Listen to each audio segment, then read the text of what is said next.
ওই তো তুমি ভিতরে ঢুকে যাবো না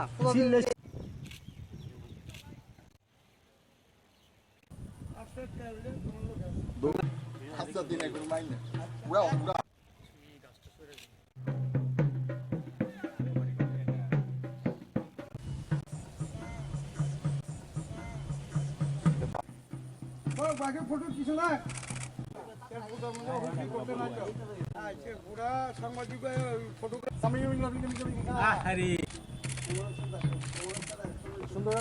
পণ্ডিত রাজকীয় ব্যবস্থাপক এই বেদান্ত স্যার এটা রাজ্যবাসীর মঙ্গলার্থে এই কের পূজা করা হয়।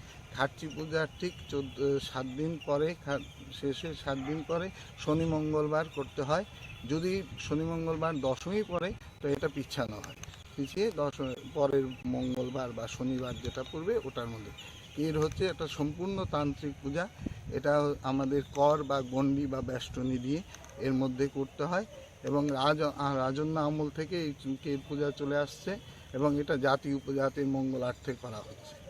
এবং কের পূজা হচ্ছে যে আগেও যেমন রাজন্য আমলে হতো, ঠিক এখনও সরকার বাহাদুর সেভাবেই করছে। হরমা হরিমা বাণী কুমার গণ বাবদি খাব্দি গঙ্গা শিঘিং কাম রূপা হিমদৃষ্ট জয় চতুর্দশ। এই পূজা প্রায় 100 বছরের বেশি পুরনো।